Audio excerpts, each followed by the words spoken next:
ये जो new born जब बॉर्न होता है तब उसमें उसके ओवरी में क्या होता है, बहुत सारे प्रिमोडियल फॉलिकल सेल्स होते हैं। तो ये प्रिमोडियल फॉलिकल सेल्स क्या होते हैं कि ये इंटरट्राइन लाइफ में पाए जाते हैं। तो ये देखो प्रिमोडियल फॉलिकल हम किसको कहेंगे, ये प्राइमरी ओसाइट जब single layer of follicle sales जो कि इसमें फ्लैट सेल्स होता है उससे सराउंडेड होता है। ये फॉलिकुलर सेल्स का ग्रेनुलोसा सेल्स और जो ओवरी में पाया जाता है वो सेल्स को ही फॉलिकुलर सेल्स कहते हैं। तो प्राइमरी ओसाइट में क्या होता है, फॉलिकुलर सेल्स क्या होता है, फ्लैट होता है। तो प्राइमरी ओसाइट जो कि फॉलिकुलर सेल से सराउंडेड होता है तब हम उसको क्या कहते हैं, प्रिमोडियल फॉलिकल। और ये प्रिमोडियल प्राइमरी ओसाइट ये कहते हैं अरेस्टेड रहता है इस स्टेट में, तो इसको हम क्या कहते हैं, डिक्टेड स्टेट कहते हैं। ठीक है, प्राइमरी ओसाइट जो प्रिमोडियल फॉलिकल में होता है वो क्या होता है, अरेस्टेड होता है। इसको हम कौन से स्टेट में, डिक्टेड स्टेट में। अब ये देखो बच्चों, जो इंटरट्राइन लाइफ में है वहां पे प्राइमरी ओसाइट पाया जाता है और वो पुबर्टी होने तक क्या होता है कि वो आपका अरेस्टेड फेज में रहता है।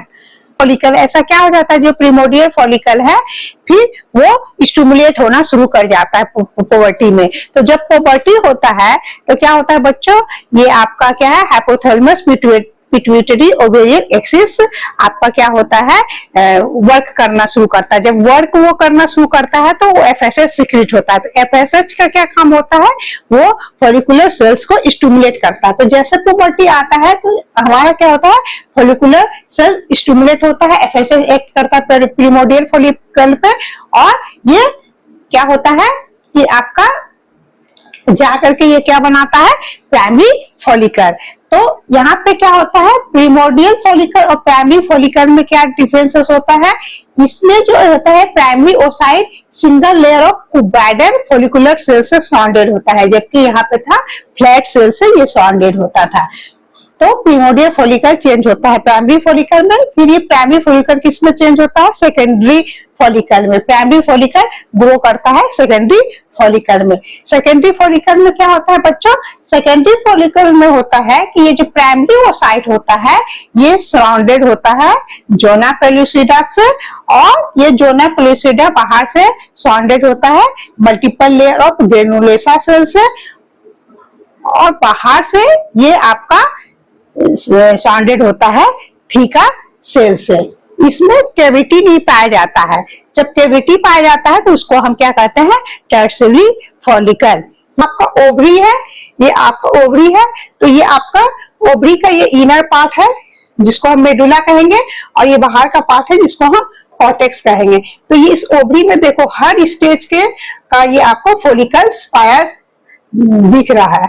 ये देखो, ये है प्रिमोडियल फॉलिकल, ये प्राइमरी, ये है सेकेंडरी, ये है टर्शियरी फॉलिकल्स। आपको दिख रहा होगा ये सारा ओवरी में हर स्टेज का फॉलिकल्स पाया जाए। बच्चों सेकेंडरी फॉलिकल ग्रो करता है फिर ये टर्शियरी फॉलिकल में। सेकेंडरी और टर्शियरी फॉलिकल में क्या डिफरेंस होता है, टर्शियरी फॉलिकल में आपका क्या होता है, कैविटी, एंट्रल कैविटी पाया जाता है, जबकि सेकेंडरी फॉलिकल में आपका एंट्रल कैविटी नहीं पाया जाता है। तो ये देखो बच्चों, ये एंट्रल कैविटी है और ये बाहर से थीका सेल इसमें वेल डेवलप्ड होता है आपका, और ये प्राइमरी ओसाइट के बाहर आपका होता है क्यूमुलस ओफोरिकल सेल्स। ये लाई करता है immediately vicinity of primary oocyte के जस्ट तुरंत बाद आपका ये सेल्स पाया जाता है। और ये आपका ये एंट्रल कैविटी होने के कारण क्या होता है कि ये पुश कर देता है प्राइमरी ओसाइट को एक तरफ जब ये पुश कर देता है तो ये किसके हेल्प से अटैच रहता है, आपका ग्रेनुलोसा सेल से अटैच होता है। ये इस सेल्स को क्या कहते हैं, डिस्कस प्रोलीजेरस सेल्स। ठीक है, प्राइमरी ओसाइट ये अटैच रहता है फॉलिकल से with the help of cells discus प्रोलीजेरस।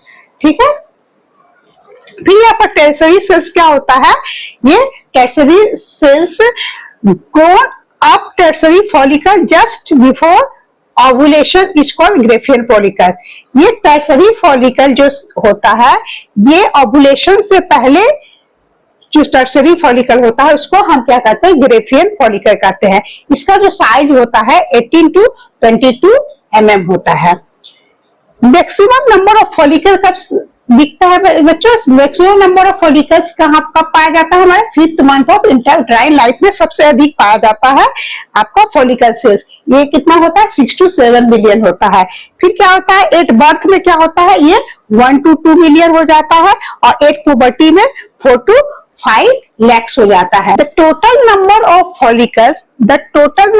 follicles in each ovary is about 60,000 to 80,000। मतलब प्रत्येक ओवरी में, दो ओवरी है तो दोनों में जो ओवरी में है ना आपका जो फॉलिकल्स होगा, ईच ओवरी में कितना होगा? 60,000 to 80,000 होगा। और बच्चों ये जान लो, मेनी ओवेरियन फॉलिकल्स, बहुत सारे ओवेरियन फॉलिकल्स क्या होते हैं? डिजनरेशन हो जाते हैं, डिजनरेट कर जाते हैं वो। इस डिजनरेशन प्रोसेस को क्या कहते हैं हम? Follicular atresia. और इस फॉलिकल्स को जो डिजनरेट कर जाते हैं उस फॉलिकल्स को हम क्या कहते हैं? Atretic follicles. ये आप जान लो कि बहुत सारे फॉलिकल्स हुए तो बहुत सारे फॉलिकल्स में तो आपका क्या हो गया? बहुत सारे क्या होंगे? एट्रेटिक फेज में चले जाएंगे, मतलब उसका डिजनरेशन होगा। तो उस प्रोसेस को हम क्या कहेंगे? प्रोसेस को कहेंगे फॉलिकुलर एट्रेसिया। और जो फॉलिकल डिजनरेट हुआ उसको हम क्या कहेंगे? Atretic follicles. आपको मैंने पहले भी बताया था कि ओवुलेशन क्या है? Release of secondary oocyte. Secondary oocyte का जो रिलीज होता है उसको हम क्या कहते हैं? ओवुलेशन। ये ओवुलेशन कैसे होता है? Due to rupturing of ovarian follicle and wall of ovary. इसमें क्या होता है? जब ओवुलेशन होता है तो ओवेरियन फॉलिकल का रप्चर होता है और ओवरी के वॉल का रप्चर होता है। One secondary oocyte release in each menstruation cycle by alternative ovaries। क्या होता है बच्चों? जो सेकेंडरी ओसाइट प्रोड्यूस होता है ईच मेंस्ट्रुएशन साइकिल में, तो ये अल्टरनेटली एक बार अगर हुआ तो इस ओवरी से होगा, सेकेंड बार हुआ तो अगले ओवरी से होगा। ठीक है। Only about 450 secondary oocyte are produced by female over entire life। क्या होता है? ये सेकेंडरी ओसाइट जो पूरे इंटायर लाइफ में मेंस्ट्रुएशन साइकिल के समय जो रिलीज होता है वो पूरे लाइफ टाइम में 450 सेकेंडरी ओसाइट रिलीज होता है। After ovulation, many of follicular cells remain in collapsed follicle on the surface of the body। ऐसा है वो क्या होते हैं? कोलेप्स्ड हो जाते हैं, और कोलेप्स्ड होने के बाद इस फॉलिकल्स में क्या हो जाता है? फ्लूइड भर जाता है। तो after ovulation many of follicular cell remain in collapsed follicle on the surface of ovary. और द एंट्रम कैविटी, जो इसका जो एंट्रम कैविटी होता है उसमें क्या हो जाता है कि फ्लूइड भर जाता है, क्लोटेड फ्लूइड भर जाता है, पार्शियली फ्लूइड भर जाता है जो कि क्लोटेड फॉर्म में होता है। लुटियम आप देखते हो कि सुनने में आ रहा कॉर्पस लुटियम का। तो कॉर्पस लुटियम क्या होता है बच्चों? ये फॉलिकल ही है और ये इनलार्ज होता है और ये फील्ड होता है येलो पिगमेंट जो लुटियम जिसे कहते हैं। तो इस तरह के ये फॉलिकल को हम क्या कहेंगे? Corpus luteum. और इसे येलो बॉडी भी कहते हैं। क्या होगा? फॉलिकल जो कि इनलार्ज होता है और वो फील्ड होता है येलो पिगमेंट लुटियम से, तो इसको हम कहेंगे कॉर्पस लुटियम। ये कॉर्पस लुटियम क्या होता है? Degenerate part of corpus luteum को क्या कहते हैं? कॉर्पस एल्बिकेंस या व्हाइट बॉडी कहते हैं। ठीक है। अगर फर्टिलाइजेशन नहीं होता है तो ये कॉर्पस लुटियम क्या होता है? डिजेनरेट कर जाता है। तो ग्रेफियन फॉलिकल किससे बना होता है बच्चों? ये oocyte, zona pellucida, cellular membranous granulosa cells surrounded by theca interna and theca externa, इससे बना हुआ होता है ग्रेफियन फॉलिकल। जबकि आपका कॉर्पस लुटियम किससे बना होता है? ये luteum cells, fibrin and blood clot से बना हुआ होता है। ये ग्रेफियन फॉलिकल्स जो है आपका बच्चों, वो क्या होता है? उसमें एक कैविटी होता है जिसको क्या है? फॉलिकुलर एंट्रम कहते हैं, और ये इससे फील्ड हो रहता है, ये फॉलिकुलर फ्लूइड से फील्ड रहता है। जबकि कॉर्पस लुटियम में क्या होता है? ब्लड क्लॉट्स होता है। ये जो आपका ग्रेफियन फॉलिकल है, जर्मिनल इपिथेलियम लेयर ओवरी का जो होता है उससे बना हुआ होता है, जबकि आपका कॉर्पस लुटियम किससे बना होता है? It is formed after release of secondary oocyte from Graafian follicle. जब आपका ओवुलेशन होता है और सेकेंडरी ओसाइट आप ग्रेफियन फॉलिकल से निकल जाता है, तो उससे क्या बनता है? Corpus luteum. It is form after release of secondary oocyte from Graafian follicle. ये आपका जो ग्रेफियन फॉलिकल है, ये क्या सिक्रीट करता है? ये एस्ट्रोजन सिक्रीट करता है, जबकि आपका कॉर्पस लुटियम क्या सिक्रीट करता है? प्रोजेस्टेरोन एंड रिलैक्सिन सिक्रीट करता है। बस आज इतना ही। Thank you so much.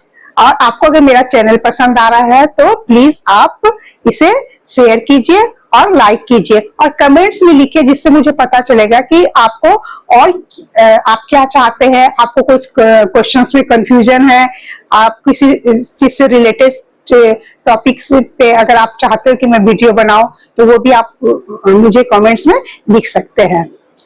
और इसे जरूर शेयर कीजिए बच्चों, क्योंकि मैंने बहुत मेहनत से आप लोगों के लिए ही वीडियो बना रही हूँ और मैं चाहती हूँ कि मेरा वीडियो उन बच्चों तक पहुंचे जिनको इनकी जरूरत है। तो कृपया करके इसे शेयर कीजिए। Thank you so much.